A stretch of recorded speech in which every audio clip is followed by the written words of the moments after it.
News ہے جس پیری ہائیڈریس. ملک میں عام انتخابات کے 8 فروری کو انعقاد ہونے کے حوالے سے جو چھائے شکوک و شبہات تھے وہ ہم کہہ سکتے ہیں کہ کم ہوتے ہوئے نظر آ رہے ہیں. چیف جسٹس آف پاکستان کی جانب سے یہ کہہ دیا گیا تھا کہ 8 فروری کی جو ڈیٹ ہے عام انتخابات کی اس کو پتھر پر لکیر سمجھا جائے، لیکن اس کے باوجود ہم دیکھ رہے تھے کہ گزشتہ کچھ دنوں سے اس حوالے سے مختلف افواہیں گردش کر رہی تھی. اسلام آباد ہائی کورٹ نے آج الیکشن شیڈیول رکوانے کی دائر درخواست کو واپس الیکشن کمیشن کے پاس بھیج دیا ہے. اس سے قبل حلقہ بندیوں کے حوالے سے دائر درخواستوں کو بھی اسلام آباد ہائی کورٹ الیکشن کمیشن بھیج چکی ہے. کل ہمارے پروگرام میں یہ بات ڈسکس ہو چکی تھی کہ عدالت تو شاید الیکشن کو ڈیلے کرنے میں کسی بھی طریقے کی کسی چیز کو ریسیپروکیٹ نہ کرے. کوئی ایسا معاملہ ہوگا تو وہ الیکشن کمیشن کے تھرو ہی ہو سکتا ہے. اب یہ ظاہر ہو رہا ہے کہ اعلیٰ عدلیہ 8 فروری کو الیکشن کروانے کے معاملے کو پتھر کی لکیر ہی سمجھتی ہے. آج چیف الیکشن کمشنر نے بھی واضح کر دیا ہے کہ الیکشن 8 فروری کو ہونے ہیں اور الیکشن شیڈیول بھی چند روز میں جاری کر دیا جائے گا. کیا کہا الیکشن کمیشن نے؟ Let's have a look. Election commission نے کہا کہ آئندہ انتخابات کی تیاریوں میں الیکشن کمیشن مصروف عمل ہے. حتمی انتخابی فہرستوں کی پرنٹنگ و ترسیل کا کام مکمل ہو چکا ہے. الیکشن کمیشن چند روز میں ریٹرننگ افسران کا نوٹیفیکیشن جاری کر دے گا. آئندہ چند روز میں الیکشن شیڈیول بھی جاری کر دیا جائے گا. شفاف اور پرامن انتخابات کے انعقاد کے لیے الیکشن کمیشن تیار ہے. عوام سے اپیل ہے کہ وہ ملک اور قوم کے روشن مستقبل کے لیے اپنا حق رائے دہی استعمال کریں. سو this was a positive note that came from Election Commission. اسی لیے انفارمیشن منسٹر نے بھی شاید اس کو انڈورس کیا. لیٹس واچ ہم. جمعرات 8 فروری 2024 کو الیکشنز ہوں گے. اب اس سلسلے میں کسی کو کوئی شک اور شبہ نہیں ہونا چاہیے. الیکشن کمیشن کی تمام ضروریات چاہے وہ مالی ہوں، انتظامی ہوں، سیکیورٹی کی ہوں، ان کو ہم پورا کریں گے. اور یہ پاکستان کے عوام کا حق ہے کہ وہ جس جماعت کو یا جماعتوں کے گروہ کو اقتدار میں لانا چاہتے ہیں، چاہے صوبے ہوں یا وفاقی حکومت ہو، یہ ان کا اختیار ہے. پاکستان کے آئین کے پریمبل میں لکھا ہے کہ یہ ملک اس کے منتخب نمائندے چلائیں گے. مسلم لیگ نون کے رہنما خواجہ سعد رفیق جو کہ حلقہ بندیوں کو عدالت میں چیلنج کرنے کا اعلان کر رہے ہیں، الیکشن آگے جانے کے حوالے سے بہت کلیئر ہے. لیٹس واچ ہے. لیول پلینگ فیلڈ کا تو یہ جو ایک تانا دیا جا رہا ہے، یہ ایک عجیب سا تانا. ہمارے حلقے ڈسٹرب ہو گئے ہیں. 18 میں میرے حلقے کے 3 حصے کیے گئے تھے عمران خان کو جتوانے کے لیے، اب خیر سے 4 کر دیے، ٹکڑے کر دیے اس کے چھوٹے. شہباز صاحب کا حلقہ بھی اپسیٹ ہوا ہے. میں آپ کو ذمہ داری سے بتا رہا ہوں، میں یہ اسٹیٹمنٹ پوری ذمہ داری سے دے رہا ہوں. باقی تو بات ہی کیا کریں ہم. تو الیکشن ہے، اس میں ہی ہوتا ہے، کیونکہ ظاہر ہے اب الیکشن کمیشن کو ہم اپروچ تو نہیں کر سکتے. وہاں جو لوگ حلقہ بندیاں کر رہے ہیں انہوں نے کچھ سوچا ہوگا. اعجاز حق صاحب، thank you so much for joining us. So election کا ماحول آپ کو محسوس ہو رہا ہے اور آپ کی کیا پریڈکشن ہے کہ الیکشن کا کیا رزلٹ ہو سکتا ہے؟ بسم اللہ الرحمن الرحیم. دیکھیں، یہ ساری باتیں جو ابھی آپ نے سنائی ہیں یہ تو بالکل ٹھیک ہیں. ایک عدالت نے بھی حکم نامہ دیا ہوا ہے کہ اس پہ ہم بات بھی نہیں کر سکتے. معلوم نہیں آپ نے کیسے یہ سوال پوچھ لیا. اور یہ جو بیانات آپ نے سنائے ہیں وہ تو کہتے ہیں گھر والوں سے صرف بات کریں، اور گھر والوں کو پتہ ہی نہیں ہے سیاست کے بارے میں، تو وہ کہتے ہیں ہم سے کیوں پوچھ رہے ہو کہ الیکشنز ہوں گے کہ نہیں ہوں گے. تو تیاریاں ہو سکتا ہے کہ مکمل ہوں، لیکن گراؤنڈ ریئلٹی یہ ہے کہ اس وقت گراؤنڈ پہ کوئی کیمپین نہیں کر رہا، کوئی باہر نہیں نکل رہا. آپس میں قیادت جو ہے، جو نظر آ رہا ہے کہ یہ پی ڈی ایم جو ہے وہ بنے گا، اگلا پی ڈی ایم 2 بنے گا، وہ آپس میں بیٹھ رہے ہیں. کوئی کہہ رہا ہے سیٹوں کی ایڈجسٹمنٹ ہو رہی ہے، کوئی کہہ رہا ہے کہ الائنسز ہو رہے ہیں، کوئی باتیں کر رہے ہیں آپس میں، لیکن گراؤنڈ پہ کوئی ہے ہی نہیں. نہ کوئی باہر نکل رہا ہے، نہ کوئی حلقوں میں کیمپین کر رہا ہے، نہ کوئی جلسے ہو رہے ہیں، نہ جلوس ہو رہے ہیں. اور الیکشن میں اب کتنے رہ گئے ہیں؟ 60 دن رہ گئے ہیں. عموماً جتنے بھی الیکشنز میں نے دیکھے 1988 آنورڈز، لاسٹ الیکشن تک بھی، تو آخری 3-4 ماہ تو انسان حلقوں کے اندر بالکل جڑا ہوتا ہے اور ووٹیں مانگ رہا ہوتا ہے اور کیمپین کر رہا ہوتا ہے. لیکن ابھی ماحول ہی ایسا نہیں ہے. اور دوسری بات یہ ہے کہ دیکھیں، الیکشن تو تب بنتا ہے نا کہ آپ کے سامنے کوئی کھڑا ہو جس کے مقابلے میں آپ الیکشن لڑ رہے ہوں. تو یہاں تو لگ رہا ہے کہ وہ 100 میٹرز کی ریس ہوتی ہے نا، تو آگے آپ نے دیکھا وہ رسی باندھی ہوتی ہے اینڈ میں، تو یہاں پر ایک ہی جو ہے وہ دوڑ میں شامل ہے شخص, اور وہی دوڑ ہے, اور میرے خیال میں وہی جا کے پھر اس کو ربن کو جو ہے وہ اپنی چھاتی سے لگائے گا. بٹ اجاز صاحب آج پشاور ہائی کورٹ میں let me record this to you, chief secretary K P اور صوبائی الیکشن کمیشن نے ریٹن یقین دہانی کروائی ہے کہ پی ٹی آئی سمیت سب کو لیول پلینگ فیلڈ دی جائے گی. تھوڑا سا ہم نے دیکھا بھی ہے ایکٹیویٹی ہوتے ہوئے پی ٹی آئی کی طرف, اگر آپ کا اشارہ ہے تو آپ کے خیال سے حالات بہتر ہو جائیں گے؟ اللہ کرے حالات بہتر ہو جائیں, ہمیں اس سے اچھی تو کوئی بات ہی نہیں ہو سکتی کہ اگر حالات بہتر ہو جائیں. میں ان کی طرفداری نہیں کر رہا کسی کی کہ بھائی کون کیا کر رہا ہے کون نہیں کر رہا ہے, لیکن تاثر ایک عجیب و غریب دیا جا رہا ہے ملک کے اندر, جو ماضی میں کبھی ایسا تاثر شروع میں نہیں دیا گیا تھا کہ آپ آئیں اور آپ کو نظر آئے سامنے کہ جی کون آ رہا ہے وزیر اعظم اگلا کون ہوگا, اور الیکشن سے پہلے ہی یہ تاثر دے دیا گیا ہے کہ جناب یہ جو ہے وہ اگلے وزیر اعظم ہوں گے اور باقی جو ہے وہ دے آلسو رین.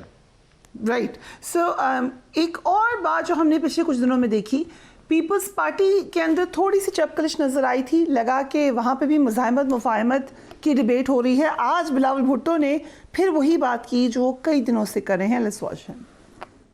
اپنا والدہ سے میں یہ سیکھا ہوں کہ اس ملک کا غریبوں کو کیسے نمائندگی کرنا ہے, اس ملک کا مزدور کا, اس ملک کا کسان کا کیسے خیال رکھنا ہے. یہ ہمارا سیاسی ہمارا ٹریننگ ہوا ہے تو اس میں ہوا ہے. ہمیں گالم گلوچ کی سیاست نہیں آتا, ہمیں ٹک ٹاک کی سیاست نہیں آتا, اور ہاں ہمیں گیٹ نمبر 4 کی سیاست نہیں آتا, نہیں آتا, نہیں آتا.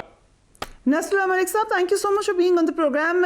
بار بار لاڈلا قرار دے رہی ہے پیپلز پارٹی نواز شریف صاحب کو, لیکن بہت سارے قانون دانوں کا خیال ہے کہ ابھی بہت لمبا فاصلہ ہے جب تک ہم کہہ سکیں کہ میاں صاحب ہی بنیں گے next prime minister. And yes obviously election کا رزلٹ بھی میٹر کرتا ہے. So what do you think, اس وقت کیا جو پیپلز پارٹی بار بار اٹیک کر رہی ہے پی ایم ایل این کو, یہ جسٹیفائڈ ہے؟ دیکھیں, میں سمجھتا ہوں کہ پیپلز پارٹی کے پاس اور سندھ سے باہر نکل کے سیاست کرنے کے لیے کوئی بیانیہ نہیں ہے. اور اگر دیکھا جائے تو پنجاب کے اندر پیپلز پارٹی اپنی ہی غلطیوں کی وجہ سے سکڑ چکی ہے, اور جو ان کے کارکن یا ووٹرز بچے تھے وہ پی ٹی آئی میں جا چکے ہیں. یہی حال کے پی کے اندر ہے اور یہی حال دیگر علاقوں میں ہے. اب پیپلز پارٹی اس بیانیے کو لے کر یہ تاثر قائم کرنا چاہتی ہے کہ پیپلز پارٹی کسی ڈیل کا حصہ نہیں ہے, پیپلز پارٹی کہیں اس کے لیے کوئی فیورٹزم نہیں ہے, بلکہ پیپلز پارٹی ایک جمہوری انداز میں الیکشن میں پارٹیسپیٹ کرنا چاہتی ہے. پیپلز پارٹی اپنے 16 ماہ کے اس بیانیے سے بھی نکلنا چاہتی ہے کہ 16 ماہ وہ حکومت میں ساتھ رہے, اور پیپلز پارٹی اور پی ایم ایل این ایک پیج پر تھے. اب پی ایم ایل این اس ایک پیج کو, یہ جو پیپلز پارٹی ہے وہ اس کو بھی مٹانا چاہتی ہے کہ نہیں جی نہیں ایسا نہیں تھا. تو وہ چاہتے ہیں کہ کسی نہ کسی طریقے سے وہ ایسی پوزیشن میں آ جائیں کہ جس کے نتیجے میں ان کی نمبرز جو ہیں وہ اتنے بہتر ہو جائیں کہ وہ آنے والی حکومت کا بھی حصہ بن سکیں. جو اجاز الحق صاحب نے بات کی ہے وہ بات بڑی ویلڈ ہے کہ ابھی تک کمپین آپ کو کہیں نظر نہیں آتی, ابھی تک اس انداز سے سوائے پیپلز پارٹی کے جلسوں سے آپ کو یہ عمومی طور پہ الیکشن کا ماحول بنتا ہوا نظر نہیں آتا. لیکن یہ بات بھی درست ہے اجاز صاحب کی کہ یہ عمومی تاثر بن چکا ہے کہ شاید چوتھی بار میاں نواز شریف وزیر اعظم بننے جا رہے ہیں, یا میاں نواز شریف کے حوالے سے نرم رویہ اختیار کیا جا رہا ہے. اگر آپ تاریخ کو اٹھا کے دیکھیں, میرے خیال میں ہم ان مراحل سے کئی بار گزرے ہیں. 2018 آج کا تاثر یقینی بات ہے درست نہیں ہے, نہیں ہونا چاہیے, لیکن کیا 2018 میں یہی تاثر نہیں تھا؟ کیا غلام بی بی بھروانا سے لے کے, کیا لالی صاحب سے لے کے, کیا صفدر نذیر سلطان سے لے کے اجاز الحق صاحب پرانے سیاسی کارکن بھی ہیں, ہر حلقے کو بھی سمجھتے ہیں پنجاب کے, یہ سارے لوگ جو مسلم لیگ نواز کے ٹکٹ ہولڈرز تھے, جب وہ ٹکٹیں واپس کرنے جا رہے تھے اور وہ کہہ رہے تھے ہمیں پی ایم ایل این کی ٹکٹ نہیں چاہیے, تو اس وقت یہ تاثر پیدا کر دیا گیا تھا کہ عمران خان صاحب آ رہے ہیں. But in the larger picture اس کا نقصان ہوا پی ٹی آئی کو. ڈو یو تھنک کہ ابھی جو ہو رہا ہے اس کا فائدہ ہوگا پی ایم ایل این کو؟ میں سمجھتا ہوں کہ کوئی نقصان, کیا نقصان ہوا؟ عمران خان سے اقتدار میں آ گئے, انہوں نے اقتدار میں آنے کے بعد وزارت عظمیٰ بھی دیکھ لی. وزارت عظمیٰ میں دیکھنے کے بعد یہ الگ بات ہے کہ اگلی ان کی جب حکومت رخصت ہوئی انہوں نے جو کارڈز کھیلے، اینٹی امریکنز کارڈ کھیلا، مذہبی کارڈ کھیلا، سائفر والا کارڈ کھیلا، وہ کارڈز پاپولر ہو گئے، اور آج عمران خان صاحب کے حوالے سے کہا جاتا ہے کہ ان کا ووٹ بینک اچھا خاصا بن گیا، اقتدار پورا کرتے تو شاید نہ بنتا. ٹھیک بات اس پہ بھی تنقید کی جاتی ہے کہ مسلم لیگ نواز اور پیپلز پارٹی کو دونوں کو حکومت نہیں لینی چاہیے تھی. اس پہ بھی تنقید ہو سکتی ہے کہ فوری انتخابات کی طرف چلے جانا چاہیے تھا، اور فوری اگر انتخابات ہوتے تو عمران خان صاحب کی آج پاپولیرٹی کی باتیں ہم نہ کر رہے ہوتے. But so then you are seeing Malik صاحب کہ اس بات پہ تنقید نہیں بنتی کہ آپ فیوریٹ ہیں، کیونکہ ہر کوئی موسٹ پرابلی چاہتا تو یہی ہوگا کہ وہ بھی فیوریٹ بن جائیں. اور آپ آئی تھنک لاسٹ پروگرام میں یہ بھی کہہ چکے ہیں کہ پنجاب میں اس کا کوئی نقصان میں آپ سے ایک گزارش کروں، چھوٹی سی آخری جملہ. بلاول صاحب آج فرما رہے تھے کہ میں گیٹ نمبر 4 کی ہم سیاست نہیں کرتے. میرے خیال میں سیاست دانوں کو یہ بات سمجھ لینی چاہیے کہ کہاں انہوں نے کمپرومائزز کیے ہیں، اور آئندہ کی سیاست میں انہوں نے یہ کمپرومائزز نہیں کرنے ہیں. کیا بلاول بھٹو زرداری صاحب ایک بیان دینے کے بعد آدھے گھنٹے کے بعد ویڈیو ریلیز انہوں نے نہیں کر دی تھی؟ کیا آصف علی زرداری صاحب نے ایک بیان دینے کے بعد اپنے بیان سے وڈرا نہیں کر گئے تھے؟ کیا بلاول بھٹو زرداری صاحب ارسپانسبل بیان دے کے پیچھے ہٹنا یا سمجھنا کہ میں نے غلطی کی وہ الگ بات ہے، لیکن ڈیل کر کے آنا، مقدمے کلیئر کروانا، وہ پھر ایک الگ بات ہوگی. دیکھیں میرے خیال میں یہ ہماری سیاست کا ایک تلخ تاریخ ہے جس سے ہمیں جھٹلا نہیں سکتے. ہم کتنا جھوٹ بول سکتے ہیں اس کے اوپر، آپ اور میں، ہم سب مل بیٹھ کر. ہم چاہتے یہ ہیں، سیاستدان یہ چاہتا ہے کہ وہ شام سے پہلے جو ہے بالکل ایک کونے پہ لگا دے. یہ ممکن نہیں ہوگا. ٹھیک ہے، سیاستدان کو چاہیے پرفارمنس بہتر کرتا، اور وہ ساری سیاسی جماعتیں اپنے آپ کو بہتر کرتی، اپنے آپ کو جمہوریت پسند سیاسی جماعتیں بناتی. اب جس انتخابات کا ذکر ہو رہا ہے کہ جی عمران خان صاحب نے بندہ نامزد کیا، آج ہی میں دیکھ رہا تھا بیرسٹر گور صاحب فرما رہے تھے کہ ٹکٹ اسے ملے گا جسے عمران خان صاحب دیں گے. یہ کون سی جمہوریت ہے؟ مجھے بتائیے کہ عمران خان صاحب کہہ دیں کہ ٹکٹ دے دو، ٹکٹ مل جائیں گے. یہی حال ہوگا میاں نواز شریف صاحب کے پاس، یہی حال ہے بلاول بھٹو زرداری صاحب کے پاس کہ جن کو یہ کابرین ٹکٹ دیں گے ان کو ٹکٹ ملیں گے. مشاورت کا نظام محض ڈھونگ تماشا ہوتا ہے، اور سیاسی جماعتیں اس کے اوپر آج تک چلتی رہی ہیں. Important points and thank you so much Faisal Chaudhry صاحب for being on the programme. ضرور ہمیں بتائیے گا کہ اس وقت کیا اگر آپ ان کانٹیکٹ ہیں فارمر انفارمیشن منسٹر سے تو کتنے عرصے تک آپ کو لگ رہا ہے وہ جیل میں ہوں گے. اور سیاسی طور پر یہ خبریں بھی آئیں کہ شاید کلیئرٹی نہیں ہے، مے بی وہ ابھی الیکشن کسی بھی پارٹی سے کانٹیسٹ کر سکتے ہیں. And legally where does he stand? Priya, I met him once in a week. ان کی عدالت میں حاضری ریسٹرکٹ کر دی گئی ہے، اور ایک نیا تماشا اس ملک میں شروع ہو گیا ہے کہ آپ جو انڈر ٹرائل پریزنز میں ہیں ان کو آپ جیل میں ہی ٹرائل کرتے ہیں. یعنی انکارسریشن جو ہے وہ اس حد تک ہو گئی ہے کہ آپ کسی کو عدالت میں پیش نہیں کرتے، اور عدالت میں پیش کیے بغیر ان کے جوڈیشل ریمانڈ میں توسیع کر دی جاتی ہے. اب تک جیل میں ملاقات جو ہے وہ ظاہر آزادی سے تو نہیں ہوتی ہے. وہ تو الیکشن کمیشن نے جو لیٹ می بیکاز میری اس میں ناقص معلومات ہے، الیکشن کمیشن جیل میں جا کر سماعت ہوگی، الیکشن کمیشن وہاں ہوگا، ایسا پہلے ہوا ہے کبھی؟ نہیں، جو ابھی ہو رہا ہے وہ اس ملک میں پہلے کبھی بھی نہیں ہوا. جس طرح سے اس طرح کے معاملات کیے گئے ہیں وہ انپریسیڈنٹڈ ہیں، اور آج سے پہلے ایسی چیزیں نہیں کی گئی. یعنی کہ الیکشن کمیشن ایک توہین الیکشن کمیشن جیسے پیٹی کیس میں جا کے جیل ٹرائل کریں گے، اور کہا جا رہا ہے کہ جی آپ وہ بیسکلی تو former prime minister Imran Khan صاحب کے لیے جو ہے وہ کہہ رہے ہیں کہ جی ان کو پیش کرنا ممکن نہیں ہے اور ان کی سیکورٹی کو بھی تھریٹ ہے. تو لہٰذا الیکشن کمیشن کے ممبران نے کہا کہ نہیں، یہ مناسب ہے کہ بیچ الیکشن میں جب الیکشن کا سورج نصف النہار پہ ہے تو وہ عدالت میں جا کے ٹرائی کریں اور فرد جرم لگا کے باقی کارروائی آگے بڑھائیں. بہرحال یہ الیکشن کمیشن کا فیصلہ ہے جس سے میں بالکل متفق نہیں، اور میں سمجھتا ہوں ان کے وقار کے بالکل منافی ہے یہ وہاں پہ جا کے یہ ٹرائل کرنا، اور عدالتوں کے بھی وقار کے منافی ہے کہ وہ جیل ٹرائلز کریں. اسپیشلی جب آئین میں 10A ہے